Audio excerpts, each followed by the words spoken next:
우리 요한계시록 4장과 5장은 보좌라고 하는 중심, 하나님께서 앉아 계신 그 보좌를 중심으로 하여 예배를 드리는 천상의 교회의 모습을 보고 있습니다. 우리가 인생 중에 가장 중요하고 극적인 장면, 오늘 이 성경의 창세기로부터 요한계시록에 이르는 이 역사 드라마 속에 가장 최절정의 모습을 꼽으라고 하면 저는 오늘 읽었던 5장 7절의 말씀이에요. 그 어린 양이 나와서 보좌에 앉으신 이에 오른손에서 두루마리를 취하시느니라.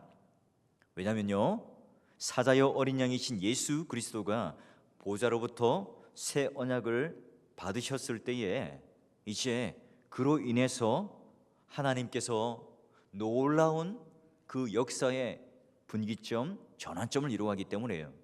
우리가 하이델베르크 문답을 하면서 하나님 보좌 우편에 앉아 계신다, 보좌의 개념이 무엇인지를 알았죠? 한번 복습해 볼까요? 보좌는 구약과 신약에 두루 표현되어지면서 첫 번째는 명예, 그리고 왕의 통치를 상징한다고 그랬어요. 그러면 우리가 하이델베르크 문답을 배웠고, 또한 보좌에 앉아 계신 예수님은 어떤 모습이에요? 엉덩이 깔고 앉아서 마치 그냥 구경꾼처럼 쉬고 있는 게 아니라 오히려 그 역동적인 모습으로 우리를 향하여 하늘의 신령한 것들, 신령한 은사들을 공급해주고, 두 번째는 뭐예요? 사탄과 마귀와 원수와 적들로부터 우리를 보호해 주시는 것으로 여전히 뭐예요? 우리들에게 그 모습을 보여줍니다. 그러면 그게 어떤 모습으로 나타내 보여줍니까? 첫 번째는 교회의 머리로서 교회의 왕이세요. 두 번째는 만물을 다스리는 왕이죠. 그래서 우리는 이 땅에 살아가면서 어떻게 세상을 이길 수 있는가? 어떻게 우리가 능력을 바라며 파워와 권능을 가지면서 예수 믿는 자로서 살아갈 수 있는가? 바로 하나님께서 신령한 은사로 우리에게 부어주시고, 또한 하나님께서는 원수 마귀를 모든 적들로부터 보호해 주시는 하늘의 보호자로부터 나오는 그런 놀라운 은혜 가운데 우리를 붙들어 주신다. 이게 바로 우리가 고백했던 신앙 고백의 내용입니다. 자, 그러면 예수 그리스도께서 이제 보좌에 앉으신 그 하나님으로부터 언약, 그 두루마리를 건네받을 때에 하늘의 성전에서, 이 교회에서 어떤 반응이 일어나는가? 두 가지예요. 첫 번째는 하나님께 내생물과 24 장로들이 엎드려서 감사의 기도를 합니다. 그리고 또 하나는 다음 주에 보게 될 텐데요, 이제 9절부터 쭉 이어지는 장면으로 찬양과 경배의 장면이 그려집니다. 그러니까 첫 번째는 감사의 기도를 올렸고, 두 번째는 찬양의 제사를 올려드리고 있는 장면이 나와요. 자, 그러니 오늘 이 요한계시록 중에, 아니 성경 전체 중에 가장 극적인 그 드라마틱한 장면을 보여주는 게 바로 오늘 우리가 읽은 본문이에요. 그러니까 구약에서부터 신약의 예수 그리스도를 향하여 끊임없이 선지자들이 예언해 왔던 그 내용들, 그리고 신약의 사도들도 그리고 제자들도 예수 그리스도의 십자가의 놀라운 은혜와 그리고 고난과 십자가와 그리고 부활과 승천을 통하여 이제 역사의 종결 가운데에 마지막 예수님께서 이 땅에 오셔서 그 하늘의 천상의 영광을 이루는 그 결정적인 장면이 어디냐면 바로 하늘 성전에서 하나님께서 그 어린 양이신 예수 그리스도께 두루마리를 주면서 건네주는 그 장면이 가장 결정적인 장면이죠. 여러분, 보좌에 앉으신 이가 바로 하나님이다 알죠? 그리고 그 보좌를 건네받는 합당한 분이 바로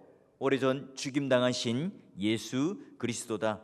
그 한 분만이 가능하다. 사실 이 전에 우리 4장에 어떤 장면을 봤어요? 그 두루마리 책이 있었는데 그걸 열어서 이제 역사의 마지막 그 유언장을 정리해야 될 그때에 그 임봉을 뗄 자가 없으니 엉엉 울었죠, 요한이. 이때 천사가 나타나서 여기 합당한 사람이 있는데 그게 바로 예수 그리스도다, 죽임당하신 어린 양이다 라고 이야기를 하며 두루마리를 취합니다. 그러면 여러분, 오늘 여기 두루마리를 취한다, 이 장면이 구약의 어떤 장면과 연상이 될까요? 그냥 제가 여러분에게 성경책 하나 선물해 주는 것, 여러분 이 정도의 의미가 아니겠죠. 아니면 마치 달리기를 하는 릴레이 경주를 하고 있는 사람들이 경주를 할 때 바통을 서로 주고받는 정도의 의미일까요? 아니에요. 자, 우리 열왕기 하 11장 10절에서 12절 말씀을 한번 찾아가 봅니다.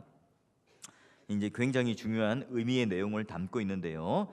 열왕기하 11장 10절에서 12절 말씀입니다. 여러분 화면 뜨죠? 한 목소리로 한번 읽어볼까요? 읽습니다. 시작. 제사장이 여호와의 성전에 있는 다윗 왕과 백부장들에게 주니, 계속해서 11절 계속 읽어보겠습니다. 시작에 성전 오른쪽에서부터 왼쪽까지 제단과 성전 곁에 서고 여호야다가 왕자를 인도하여 내어 왕관을 씌우며 율법책을 주고 기름을 부어 왕으로 삼음에 무리가 왕의 만세를 부르니라. 자, 이 장면이 이제 머릿속으로 여러분 한번 그리면서 읽으셨어요. 자, 제사장이 이제 왕자를 부릅니다. 그리고 나라의 통치자로 세우는 왕위를 건네주는, 세우는 대관식 장면이에요. 그러니 여러분 여기 이제 세 가지 세리머니가 등장해요. 첫 번째는 뭐였어요? 보니까 왕관을 씌워줘요. 여러분 여기다 이제 동그라미 표시해 놓으면 좋겠죠. 두 번째는 뭘 건네줍니까? 율법책을 건네줘요. 세 번째는 이제 제사장이 뭘 부어요? 기름을 부어서 왕으로 삼고 공언을 하게 됩니다. 자, 그러면 이 사람이 곧 왕국의 통치자가 되고요. 이제 즉위한 왕은 뭘 가지고요? 두루마리 책을 가지고 통치의 기본 원리를 삼는 겁니다. 그러니 내가 왕위로 즉위하지만, 그리고 진짜 왕은 바로 하나님이시고, 내가 왕으로서 정치를 할 때나 또는 책무를 할 때에 항상 그 기본이 되는 것은 하나님 말씀이다. 그 모든 원리와 기준은 다 율법책에 따라 하겠노라 하는 의미로서 내가 백성을 통치하는 그 상징적인 의미로 뭘 받아요? 율법책을 제사장으로부터 건네받는다는 거예요. 자, 그러면 오늘 우리가 이 보았던 요한계시록 4장과 5장 가운데에 보좌에 앉으신 왕, 모든 만물의 왕이신 하나님께서 두루마리 책을 어린 양, 그 아들 예수 그리스도께 건네준다. 이 장면과 딱 마주치죠. 그러니 여러분 바로 어린 양이 두루마리를 받는 이 모습은 왕이 되기 위한 대관식의 한 장면으로 볼 수 있어요. 오랜 세월 동안 장구한 세월을 견디면서 이제 궁극적인 통치자로 완전하게 보여주는 왕의 대관식을 하고 있는 장면이 바로 두루마리를 건네받고 있는 장면이에요. 그러니 여러분 이제 우리가 수많은 예언 속에 또 우리가 보았던 이 계시의 말씀이 완전하게 성취되면서 그 왕의 대관식이 이루어지며 이제 왕으로 부르며 만세를 부르는 장면, 그 왕의 구약의 대관식과 천상의 교회에서 지금 이루어지고 있는 왕이 어린 양에게 그 모든 율법책 두루마리를 주면서 그런 왕의 대관식을 이루는 장면과 딱 맞아떨어지는 거예요. 여러분 우리는 누구죠? 바로 예수 그리스도를 머리로 우리는 몸으로 삼아요. 그래서 여러분 그리스도라고 하는 분을 우리는 주인으로 모시고 살기 때문에 신약의 성도들에게 붙는 닉네임이 무엇이었습니까? 바로 그리스도인이잖아요. 그렇기 때문에 똑같이 어린 양이 가지고 계신 통치, 영의 그 영광이 몸된 우리에게도 똑같이 통치권을 누릴 수 있도록 상속되도록 하게 되는 거예요. 여러분 나는 아무것도 한 게 없지요. 그런데 성부 하나님께서 영원전부터 계획하시고 작정하신 게 성자 예수님을 통해서 이루어 주신 그 모든 구속, 그 사건을 이제 최절정 가운데 율법책을 딱 받으시면서 어떻게 해요?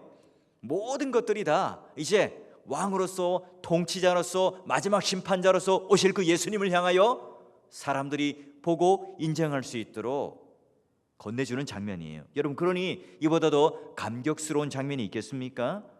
그러니 오늘 우리에게 있어서 예수님의 대관식이 무슨 상관이 있습니까? 예수님께서 율법책을 받는 것, 두루마리 책을 받는 게 오늘 우리와 무슨 상관이 있습니까? 상관이 있죠. 엄청난 유익이 우리에게 있는 거예요. 실질적으로 예수 그리스도가 뭐예요?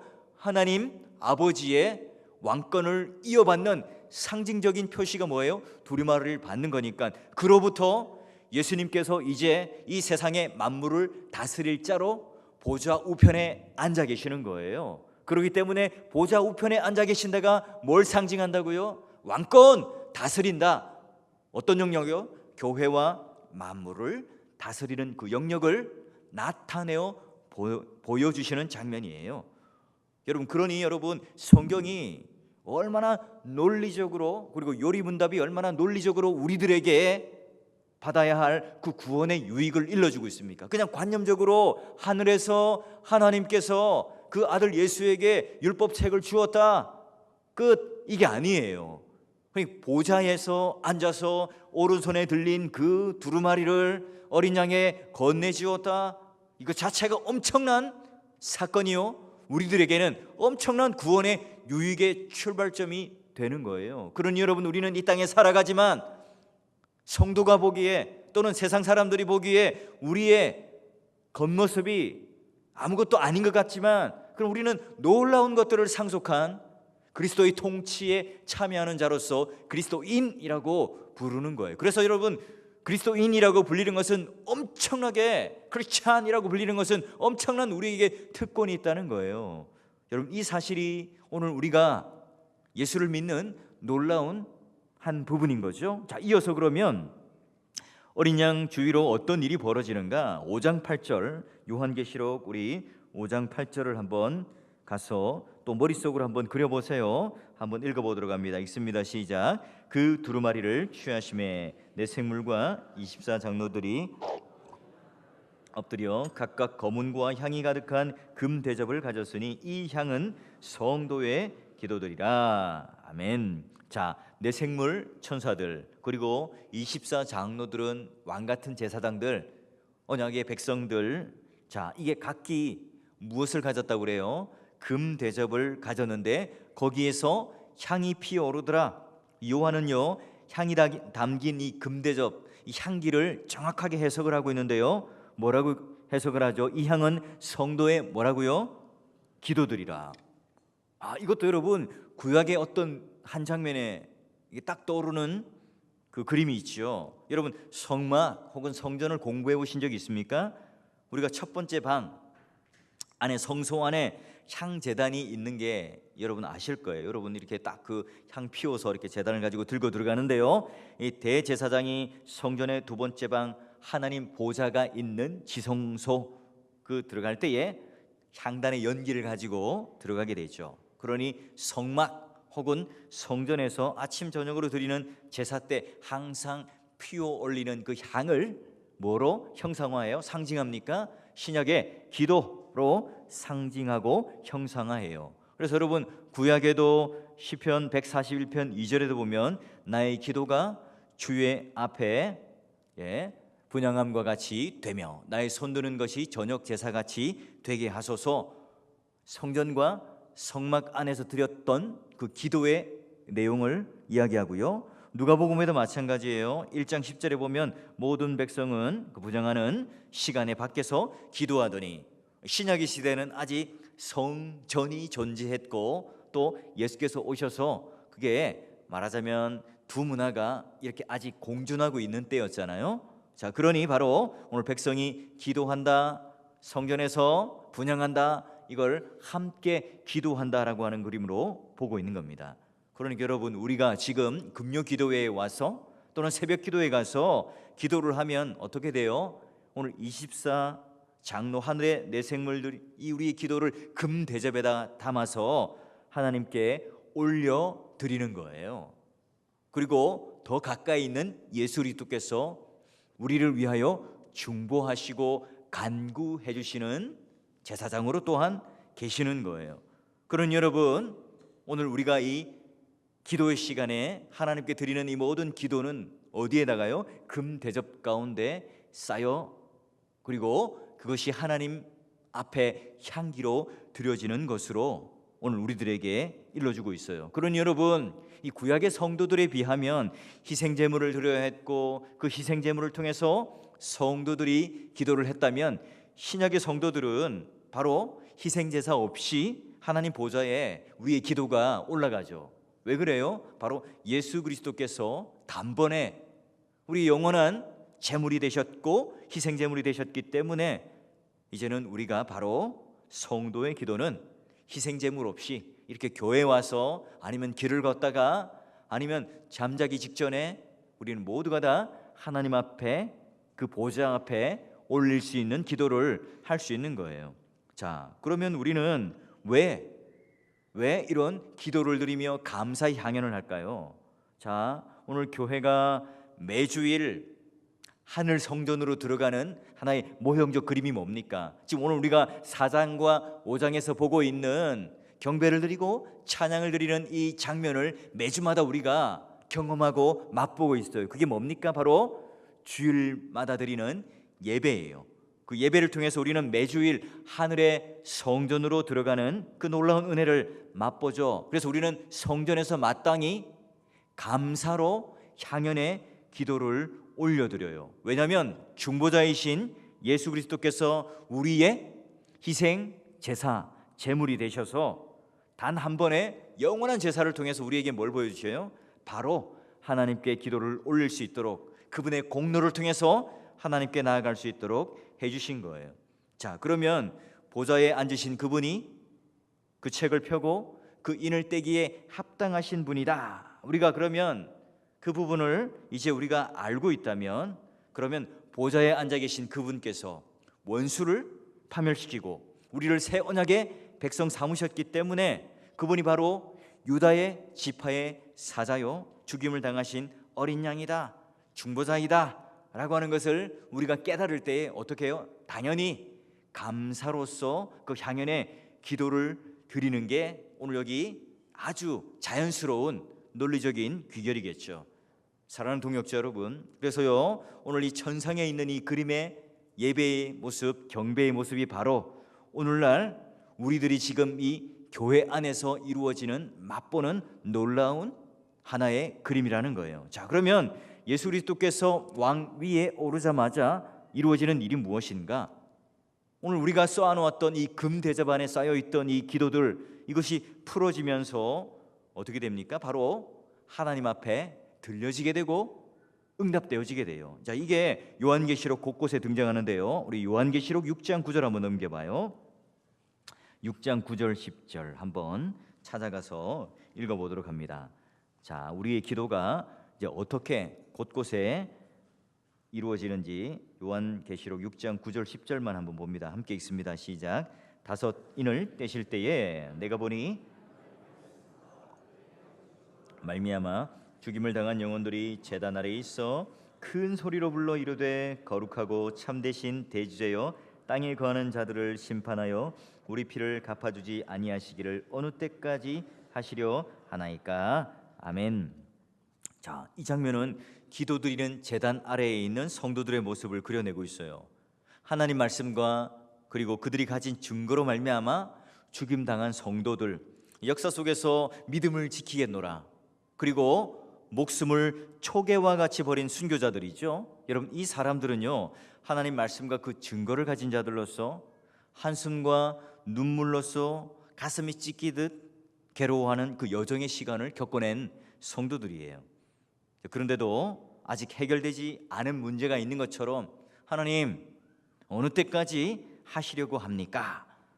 우리가 이 피상적인 기도를 보면 마치 한 개인이 그 원수 또는 나와 대적인 사람들에게 복수를 해달라고 하는 원한 섞인 어떤 하나의 기도 간구로 들려요. 그러나 전혀 그렇지 않아요. 내가 돈이 뜯긴 게 억울해서, 남에게 해코지 당한 게 기분 나빠서, 그리고 그 모든 원한을 갚아달라는 그런 기도가 아니, 그런 의미가 아니에요. 여러분, 여기 말하는 심판이라는 단어, 크리노라고 하는 단어는요 그런 이미지가 아니에요. 우리가 법정에서 넌 맞았고 넌 틀렸다, 시시비비를 가리는 그 장면에서 말하는 심판을 성경에서는 이야기하잖아요. 크리노는요, 바로 심판은요, 마지막 때는요 하나님의 공의 그리고 그 온전한 통치가 실현되는 이 두 가지 상태를 심판이라고 그래요. 그래서 심판은 양면이 있어요. 우리에게는 구원이라고 하는 영광, 그래서 데려감을 당해요. 그럼 믿지 않는 사람, 그리고 하나님 진짜 심판 가운데 있어서 내버려 던져질 자들이 또한 있겠지요. 자, 그런 의미로서 하나님의 공의가 실현되는 것, 그리고 또한 온전한 통치가 시행되는 것이 바로 심판이에요. 그러니 우리 개인의 복수가 아니라 진짜 하나님의 공의, 그리고 하나님의 놀라운 통치가 실현되는 장면이 바로 오늘 우리가 말하고 있는 어느 때까지 하시려 합니까? 우리가 늘 하는 기도처럼 하늘에 계신 그 뜻이 이루어진 것 같이 땅에서도 이루어지게 해주세요 라고 하는 장면이에요. 여러분, 이걸 좀 구약의 한 성도를 바라보는데요, 원망과 불평의 대장이었던 하박국 선지자가 있었어요.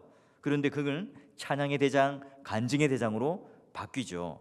하박국서에 보면 이런 불평을 합니다. 세상의 불확실, 모순 등을 이야기하죠. 그래서 하박국 1장 1절부터 3절까지 말씀을 보면요, 거기는 가시가 돋쳐 있어요. 손가락으로 하늘을 향해서 하나님을 막 삿대질하면서, 하나님 도대체 내가 부르짖는데 왜 아무 일도 일어나지 않습니까? 저 바벨론 한번 보세요. 세상에는요 강포와 폐역이 가득하죠. 그래서 저는 압니다. 그러나 하나님은 왜 침묵하고 계시는 겁니까? 왜 악인은, 바벨론은 형통해서 우리를 집어삼키려고 하고 있습니까? 아니, 저는 알죠. 탐관오리가 있고 종교 사기꾼들이 많아서 그런 자들 심판해야 되고요, 그런 자들이 벌받아 마땅한 것 알죠. 그런데 선한 우리들은, 무고한 백성들은, 하나님을 믿고 따랐던 순진무구한 그 백성들까지 왜 바벨론에게 삼킴바 되어야 하며 70년 동안 포로가 되어야 합니까? 신실하게 하나님을 붙들었던 그 자들, 지금도 여전히 기도하며 예배드리는 그 자들까지 왜 심판 가운데 들어가야 합니까? 세상은 왜 이렇게 모순 덩어리입니까? 이런 난지도 쓰레기 같은 악취가 풍기는 이 복마전 같은 이 세상에 나쁜 짓 하는 사람들이 왜 형통하죠? 교회가 왜 이렇게 부패하고 목회자의 탐욕으로 흘러가는 그런 교회가 더 부흥하고 더 커지고 더 이름 있고 더 세지는 겁니까? 하나님은 왜 단죄하지 않으십니까? 이런 분노와 이런 당혹감이 하박국의 내면에 서려 있었죠. 여러분, 우리조차 그런 의문을 가지고 늘 살아가게 됩니다. 그럼 이때 하나님께서는 어떻게 대답하시는가? 하박국 2장 2절부터 3절에 보면 오늘 하나님께서는 말씀하시죠. 지금 네가 이 모든 것들이 이해되지 않는 것, 그러나 계시와 묵시를 통해서 내가 이를 텐데 비록 더딜지라도 이 모든 것들이 반드시 기록된 이 책처럼 응하리라 이야기를 해요. 그러니 이제 하박국이 뭘 봐요? 이 세상을 보고 부조리한 조건을 보고 그런 시스템을 보면서 하나님을 원망하고 그 조건들을 계속해서 따져간 게 아니라 이제 하나님의 얼굴을 보기 시작하면서 그는 어디 있습니까? 막루대에 서게 되고요. 더 어디로 갑니까? 산 높은 곳에서 펄쩍펄쩍 뛰는 사슴이 되어서 내가 없고 없지만 그러나 하나님으로 기뻐하노라 라고 찬양을 부르는 찬양의 대장이요 간증의 대장으로 그는 바뀌게 되는 거죠. 그러게 여러분, 오늘 우리의 상황도 마찬가지예요. 계시록 6장 10절도 한번 볼까요? 다시 한번 읽어볼게요. 다시 한번 우리 마음을 쏟아서 한번 읽어봅니다. 시작. 큰 소리로 불러 이르되 거룩하고 참되신 대주제여, 땅에 거하는 자들을 심판하여 우리의 피를 갚아주지 아니하시기를 어느 때까지 하시려 하니까 하니. 그러니까 이 기도는 개인의 복수에 관한 바람이 아니고 하나님 통치를 실현하는 그 공의를 고대하는 자의 단언인 거예요. 우리가 이 땅을 살아가면서 육신에 입을 것, 먹을 것 이런 거 마땅히 하나님께 구해야 되죠. 그러나 여러분, 이런 것들이 우리 기도의 궁극적인 목적이 되어서는 안 돼요. 묻죠. 제자 훈련을 하거나 제가 소그룹을 하면 성도들이 물어요. 목사님, 그러면 우리가 배고픈데 떡을 구하고요, 목마른데 물을 구하고 물질이 없는데 살려달라고 구하는 것은 잘못된 겁니까? 아니에요. 제가 지금 말하는 것은 우리가 필요한 것들을 구하는 것 자체가 죄다, 틀렸다, 이걸 말하는 게 아닙니다. 우리는 얼마든지 교회를 위해서 기도하지만 그게 하나님 나라를 위하여 구하지 않는 것일 수 있어요.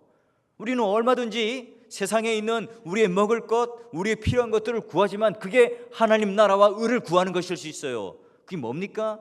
이걸 지금 구하는 궁극적인 목적이 어딨냐에 따라서 그 기도는 하나님 나라를 구하는 것인가, 아니면 내 탐욕과 내 이기심을 구하는 것인가, 우리는 달라질 수 있죠. 그러니 주의 나라를 이루고 하나님 통치를 위하여 내가 지금 구하고 있는 기도인가 아닌가를 살펴볼 때에, 내가 아무리 교회를 위하여 기도하고 또한 목양을 위하여 기도하지만 이게 내 이름과 내 탐심을 위하여 기도한다면 그것은 하나님 이름을 빙자한 하나님 나라를 구한다라고 말은 하지만, 그러나 그것은 진짜 하나님 나라를 구하는 게 아니겠죠.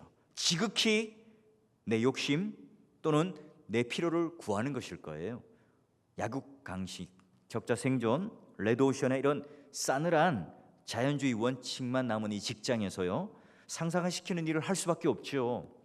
그리고 목구멍이 포도청인데 밥줄이 걸려 있는데, 그리고 나부터 잘릴 것 같은데 어떻게 우리는 매일 그런 선택과 기로의 삶 속에 살아가게 됩니다.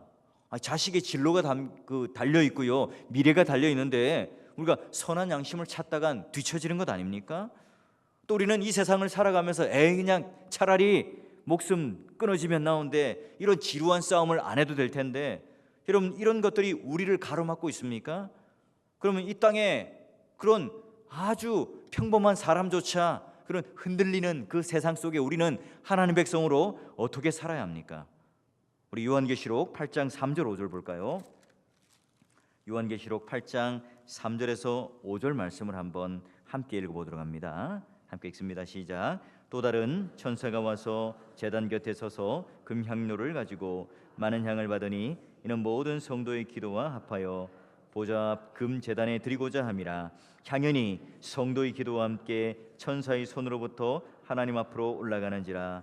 천사가 향로를 가지고 제단에 불을 담아다가 땅에 쏟음에 우레와 음성과 번개와 지진이 나더라. 아멘. 우리 우레, 음성, 번개, 지진 몇 번 우리가 보았죠? 하나님의 임재를 상징할 때에, 심판이 있을 때에 그 장면이잖아요. 이 땅에서 우리가 실현되지 않더라도 시편 1편의 그림처럼 악인들은 그렇지 않다, 후 하고 불면 바람에 나는 겨와 같다. 그 매력적으로 쌓여있는 겨가 수북히 쌓여있지만 후 하고 불면 날아가는 겨일 뿐이다.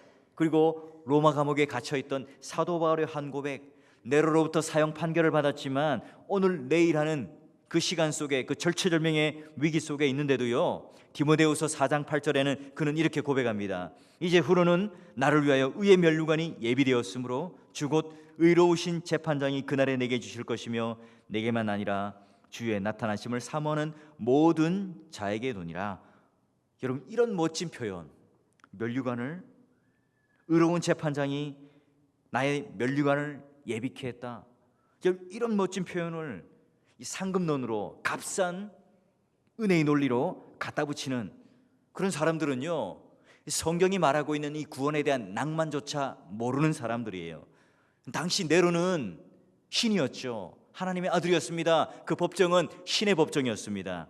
세상의 어떤 권력도 그 앞에 나서서 말할 자가 없었지만 바울은 어떻게 말합니까? 의로우신 재판장이 그날에 내게만이라 모든 사람에게 동일하게 임할 것이다. 나에게 의로운 면류관을 씌워주실 것이다. 여러분 이것을 지금 네로 앞에, 세상 법정 앞에 이야기하고 있어요.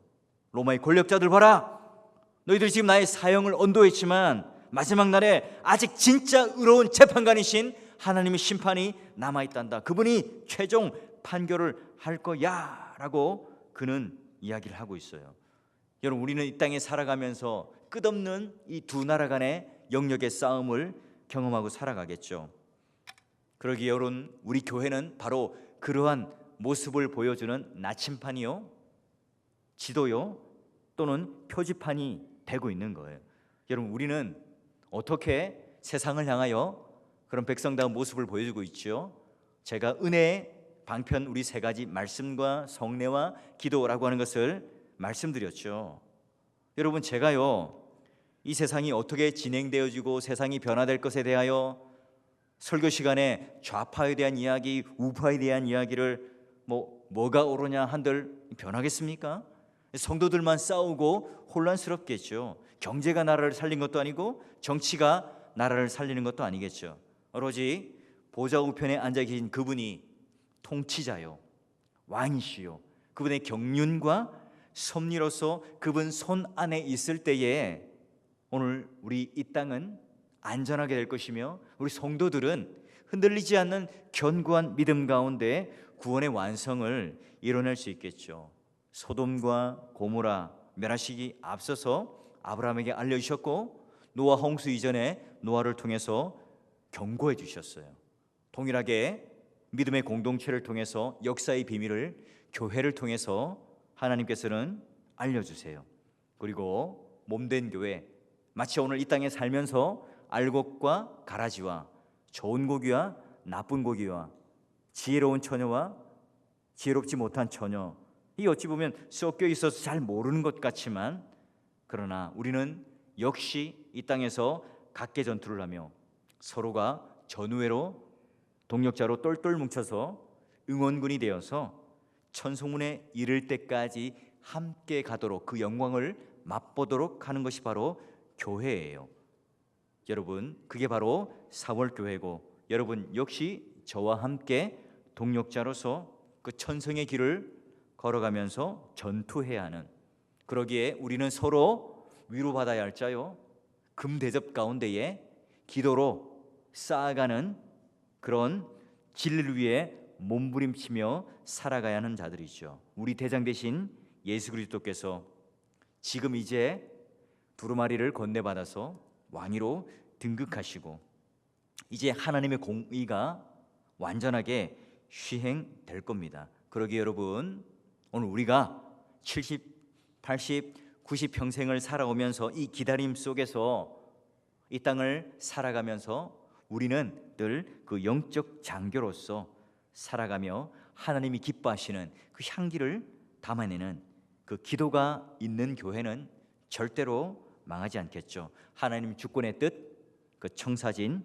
그걸 이루어 하나님의 공의와 통치가 실현되는 그 놀라운 교회, 그리고 성도들이 되셔서 오늘 하루도 내가 주님의 뜻이 무엇인지를 바라보며 보좌를 본 사람으로, 그 하나님의 영광과 그 통치를 맛본 사람으로 오늘도 여러분 감사의 기도의 향연 속으로 들어가셔서 오늘 이 땅에서 모든 것들을 내가 상속받은 진짜 부요한 자로서 하루하루 승리하며 세속적인 욕망들을 능히 이기고, 그리고 오늘 이 땅에 살아가면서 하나님의 공의와 그리고 통치가 실현되는 그날을 고대하며 바라보며 살아가는 그 놀라운 은혜 속으로 오늘 기도의 안에 여러분 승리하시고 그런 놀라운 맛을 누릴 수 있기를 주의 이름으로 축원합니다.